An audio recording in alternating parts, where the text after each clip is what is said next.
മുടി കൊഴിച്ചിൽ, ഉള്ളുകുറവ്, ഡാൻഡ്രഫ് ഇതൊക്കെയാണ് ഇപ്പോൾ നമ്മൾ എല്ലാ മെൻസും ഫേസ് ചെയ്യുന്ന പ്രശ്നങ്ങൾ. ഹെയർ സംബന്ധമായ പ്രശ്നങ്ങൾ പരിഹരിക്കാൻ വേണ്ടിയിട്ട് നമ്മൾ പല പ്രൊഡക്ട്സ് യൂസ് ചെയ്യും. പക്ഷെ അതൊക്കെ ഒരു ടെമ്പററി റിസൾട്ടാണ് തരുന്നത്, ഒരു പെർമനന്റ് റിസൾട്ട് തരില്ല. അതുകൊണ്ട് പെർമനന്റ് ആയിട്ട് ഹെയർ ഫാൾ ഇല്ലാതെ മറ്റ് ഹെയർ പ്രോബ്ലംസ് ഒന്നും ഇല്ലാതെ തന്നെ ഹെൽത്തി ആയിട്ടുള്ള ഹെയറിന് വേണ്ടിയിട്ട് നമ്മൾ എല്ലാവരും ചെയ്തിരിക്കേണ്ട മെൻസ് ഹെയർ കെയർ റൂട്ടീനെ കുറിച്ചിട്ടാണ് ഈ ഒരു വീഡിയോയിൽ ഞാൻ പറയുന്നത്. വീഡിയോ ഫുള്ളായിട്ട് കാണുകയാണെങ്കിൽ ഹെയർ കെയറിനെ കുറിച്ചിട്ട് ഒരു കംപ്ലീറ്റ് അറിവ് നിങ്ങൾക്ക് കിട്ടുന്നതാണ്. സോ ലൈക്ക് ബട്ടൺ അമർത്തി ഇതുപോലത്തെ more men's glow up related വീഡിയോസിനായിട്ട് ചാനൽ ഇപ്പോൾ തന്നെ സബ്സ്ക്രൈബ് ചെയ്ത് വെച്ചേക്കുക.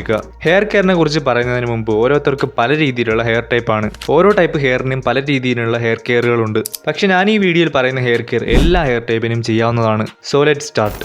ഒന്നാമതായിട്ട് ഹെയർ കെയറിന് വേണ്ടിയിട്ട് ചെയ്യേണ്ടത് ഷാംപൂ ആൻഡ് കണ്ടീഷണർ. നമ്മളുടെ ബോഡി ക്ലീൻ ആക്കാൻ വേണ്ടിയിട്ട് നമ്മൾ സോപ്പ് അതുപോലെ ബോഡി വാഷസ് ഒക്കെ യൂസ് ചെയ്യും. അതുപോലെ ഹെയർ ക്ലീൻ ചെയ്യാൻ വേണ്ടിയിട്ടാണ് ഷാംപൂ ആൻഡ് കണ്ടീഷണർ യൂസ് ചെയ്യുന്നത്. ഷാംപൂ ആൻഡ് കണ്ടീഷണർ എല്ലാ ദിവസവും യൂസ് ചെയ്യേണ്ട ആവശ്യമില്ല. പകരം ആഴ്ചയിൽ 1-2 തവണ മാത്രം യൂസ് ചെയ്താൽ മതിയാകും. സോ ഇത് രണ്ടും എങ്ങനെയാണ് യൂസ് ചെയ്യേണ്ടതെന്ന് നോക്കാം. ഫസ്റ്റ് യൂസ് ചെയ്യേണ്ടത് ഷാംപൂ ആണ്.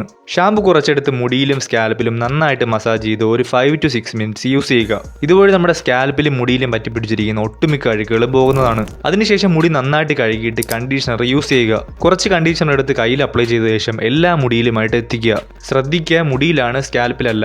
എന്തിനാണ് കണ്ടീഷണർ യൂസ് ചെയ്ത് നോക്കുകയാണെങ്കിൽ ഷാംപൂ യൂസ് ചെയ്തതിനു ശേഷം നമ്മുടെ മുടിയിലെ നാച്ചുറൽ ഓയിൽ മൊത്തം റിമൂവ് ആകും. ഇതുവഴി മുടി കൂടുതൽ ഡ്രൈ ആവുകയും ഇതുവഴി മുടി പൊട്ടിപ്പോകാനുള്ള ചാൻസ് വളരെയധികം കൂടുതലാണ്. സോ ഇങ്ങനെ വരാതിരിക്കാൻ വേണ്ടിയിട്ടാണ് കണ്ടീഷണർ യൂസ് ചെയ്യുന്നത്. സോ ഇതുവഴി ഹെയർ നല്ല സോഫ്റ്റ് ആൻഡ് ഷൈനി ആയിട്ടിരിക്കും. സോ ഇതാണ് എല്ലാ മെൻസും ഹെയർ കെയറിന് ആദ്യം ചെയ്യേണ്ടത്. മാർക്കറ്റിൽ ഒരുപാട് ഷാംപൂ ആൻഡ് കണ്ടീഷണർ വാങ്ങാൻ കിട്ടും. പക്ഷേ കെമിക്കൽസ് ഒന്നും ഇല്ലാത്ത നല്ല ഷാംപൂ ആൻഡ് കണ്ടീഷണർ മേടിച്ച് യൂസ് ചെയ്യുക. ഞാൻ ഈ വീഡിയോയിൽ പറഞ്ഞ പോലെ തന്നെ ആഴ്ചയിൽ വെറും 2 തവണ മാത്രം യൂസ് ചെയ്താൽ മതിയാകും. ഇതുവഴി dandruff and scalp irritations, hair fall ഒക്കെ നമുക്ക് പ്രിവെന്റ് ചെയ്യാനായിട്ട് സാധിക്കും.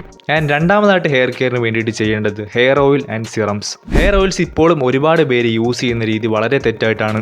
ഹെയർ ഓയിൽ ചിലർ എല്ലാ ദിവസവും യൂസ് ചെയ്യും, ചിലർ ആഴ്ചയിൽ 1-2 തവണ മാത്രം യൂസ് ചെയ്യും, ചിലർ യൂസ് ചെയ്യത്തതേ ഇല്ല.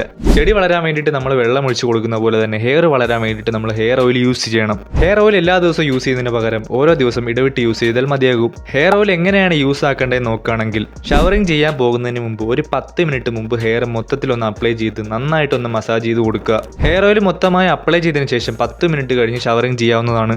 എന്തുകൊണ്ടാണ് കുളിക്കുന്നതിന് 10 മിനിറ്റ് മുമ്പ് യൂസ് ചെയ്യാൻ പറഞ്ഞതെന്നാൽ ഹെയർ ഓയിൽ യൂസ് ചെയ്തതിന് ശേഷം നമ്മൾ എന്തെങ്കിലും വിയർക്കുന്ന രീതിയിലുള്ള ആക്ടിവിറ്റീസ് ചെയ്യുകയാണെങ്കിൽ ഹെയർ ഓയിൽ നമ്മുടെ മുഖത്ത് ഒലിച്ചിറങ്ങി മുഖത്ത് മൊത്തം പിമ്പിൾസ് വരാനായിട്ട് ചാൻസ് കൂടുതലാണ്. സോ ഇങ്ങനെ വരാതിരിക്കാൻ വേണ്ടിയിട്ടാണ് കുളിക്കുന്നതിന് മുമ്പ് യൂസ് ചെയ്യാൻ പറഞ്ഞത്. സോ അപ്പോൾ ഞാൻ ഈ പറഞ്ഞതുപോലെയാണ് ഹെയർ ഓയിൽ യൂസ് ആക്കേണ്ടത്. ഇനി സിറംസ് നോക്കുകയാണെങ്കിൽ പലതരം സിറംസ് മാർക്കറ്റിൽ കിട്ടും. നിങ്ങൾക്ക് നല്ലതുപോലെ ഹെയർ ഫാൾ ഉണ്ടെങ്കിൽ റോസ്മേരി ആൻഡ് റിഡൻസിൻ ഓയിലൊക്കെ വരുന്ന നല്ലൊരു സിറംസ് മേടിച്ച് യൂസ് ചെയ്യാവുന്നതാണ്. ഹെയർ സംബന്ധമായിട്ട് ഒരു രീതിയിലുള്ള പ്രശ്നങ്ങൾ നിങ്ങൾക്കില്ല എങ്കിൽ സിറം യൂസ് ചെയ്യേണ്ട ഒരു ആവശ്യവുമില്ല.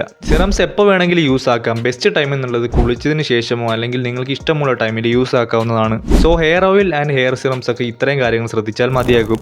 ആൻഡ് മൂന്നാമതായിട്ട് ഹെയർ കെയറിന് വേണ്ടിയിട്ട് ചെയ്യേണ്ടത് സ്കാൽപ്പ് മസാജിങ് ആണ്. ഡെയിലി ഒരു 10 മിനിറ്റോളം സ്കാൽപ്പ് മസാജിങ് ചെയ്യുന്നത് വഴി ഹെയർ ഗ്രോത്ത് ഉണ്ടാകാനുള്ള ചാൻസ് വളരെയധികം കൂടുതലാണ്. അതുപോലെ ഹെയറിൽ അപ്ലൈ ചെയ്തിട്ടുള്ള ഓയിൽസ് ആൻഡ് സിറംസ് ഒക്കെ കുറച്ചും കൂടി ബെറ്റർ റിസൾട്ട് തരാനും ഇത് ഹെൽപ്പ് ചെയ്യും. കൈകൊണ്ടോ ചെയ്യാവുന്നതാണ്, അല്ലെങ്കിൽ സ്കാൽപ്പ് മസാജർ യൂസ് ചെയ്തും ചെയ്യാവുന്നതാണ്. സ്കാൽപ്പ് മസാജർ യൂസ് ചെയ്യുന്നതാണ് കുറച്ചും കൂടി ബെറ്റർ ആയിട്ടുള്ളത്. അതുകൊണ്ട് എല്ലാവരും എല്ലാ ദിവസവും സ്കാൽപ്പ് മസാജിങ് ചെയ്യുക.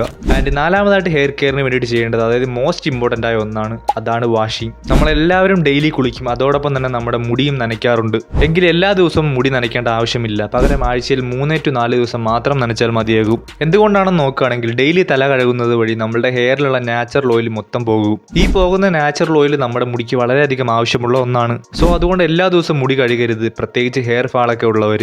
ആഴ്ചയിൽ 3 ദിവസം അല്ലെങ്കിൽ 4 ദിവസം മാത്രം കഴുകിയാൽ മതിയാകും. ഇനി അതല്ല നിങ്ങൾക്ക് ഹെയർ ഫാൾ ഒന്നുമില്ല, അതുപോലെ തന്നെ ഡെയിലി നല്ല രീതിയിലുള്ള ആക്ടിവിറ്റീസ് ചെയ്യുന്നുണ്ടെങ്കിൽ എല്ലാ ദിവസവും മുടി കഴുകാവുന്നതാണ്. സോ ഗായ്സ്, ഇത്രയും കാര്യങ്ങളാണ് ഒരു basic men's hair care routine നമ്മൾ ഫോളോ ചെയ്യേണ്ടത്. ആൻഡ് ഇമ്പോർട്ടൻ്റ് ആയ കുറച്ച് കാര്യങ്ങൾ കൂടി പറയാം. ഇത് നമ്മളെല്ലാവരും ചെയ്യുന്ന ഒരു കോമൺ മിസ്റ്റേക്ക് ആണ്, മറ്റൊന്നുമല്ല നമ്മുടെ ഹെയർ ബ്രഷ് വാഷ് ചെയ്യാത്തത്. 3 ദിവസം കൂടുന്നതിനനുസരിച്ച് നമ്മുടെ ഹെയർ ബ്രഷ് സോപ്പ് ഉപയോഗിച്ച് തന്നെ വാഷ് ചെയ്യണം. ആൻഡ് ശ്രദ്ധിക്കേണ്ട മറ്റൊന്നാണ് diet and hydration. And important ആയിട്ട് ഹെയർ കെയർ പ്രൊഡക്ട്സ് ഒക്കെ യൂസ് ചെയ്യുമ്പോൾ സേഫ് ആൻഡ് സൈഡ് എഫക്ട്സ് കാര്യങ്ങളൊന്നും ഇല്ലാത്തത് മേടിച്ച് യൂസ് ചെയ്യുക. അതിപ്പോൾ ഹെയർ സ്റ്റൈൽ ചെയ്യുന്ന പ്രൊഡക്ട്സ് ആണെങ്കിലും ശരി. സോ ഗായ്സ്, ഞാൻ ഈ വീഡിയോയിൽ പറഞ്ഞ കുറച്ച് കാര്യങ്ങൾ നിങ്ങൾ ഫോളോ ചെയ്യുകയാണെങ്കിൽ നല്ലൊരു ഹെൽത്തി ഹെയർ കൊണ്ടുവരാനായിട്ട് സാധിക്കും. നിങ്ങൾക്ക് ഹെയർ ഫാൾ ഉണ്ടെങ്കിൽ അതിനെപ്പറ്റി ഓർത്ത് ടെൻഷൻ അടിക്കേണ്ട ആവശ്യമില്ല. കാരണം ടെൻഷൻ അടിക്കുന്നവർ കൂടുതൽ ഹെയർ ഫാൾ കൂടുകയുള്ളൂ. ഹെയർ ഫാൾ പ്രിവെന്റ് ചെയ്യാൻ വേണ്ടിയിട്ട് ഇപ്പോൾ തന്നെ ഹെയർ കെയർ സ്റ്റാർട്ട് സ്റ്റാർട്ട് ചെയ്ത് തുടങ്ങുക. അതുപോലെ മറ്റുള്ളവർ അവരുടെ ഹെയറിൽ ഉപയോഗിക്കുന്ന പ്രൊഡക്ട്സ് ഒന്നും മേടിച്ച് നമ്മളുടെ തലയിൽ യൂസ് ചെയ്തിരിക്കുക. ഞാൻ ഈ വീഡിയോയിൽ വളരെ കുറച്ച് കാര്യങ്ങൾ മാത്രമേ കവർ ചെയ്തിട്ടുള്ളൂ. ഇത് എല്ലാവർക്കും ഫോളോ ചെയ്യാൻ പറ്റുന്ന ഒന്നാണ്. അതുപോലെ തന്നെ ഫോളോ ചെയ്തിരിക്കണം. സോ ഗൈസ്, വീഡിയോ ഇഷ്ടമായെങ്കിൽ നിങ്ങളുടെ ഫ്രണ്ട്സിന് ഈ ഒരു വീഡിയോ ഷെയർ ചെയ്ത് കൊടുക്കുക. ഇപ്പം തന്നെ ചാനൽ സബ്സ്ക്രൈബ് ചെയ്ത് ആ വീഡിയോയ്ക്ക് ഒന്ന് ലൈക്ക് കൂടി ചെയ്തേക്കുക. അപ്പോൾ ഇതുപോലത്തെ മോർ മെൻസ് ക്ലോപ്പിൻ്റെ വീഡിയോ ആയിട്ട് വീണ്ടും കാണാം.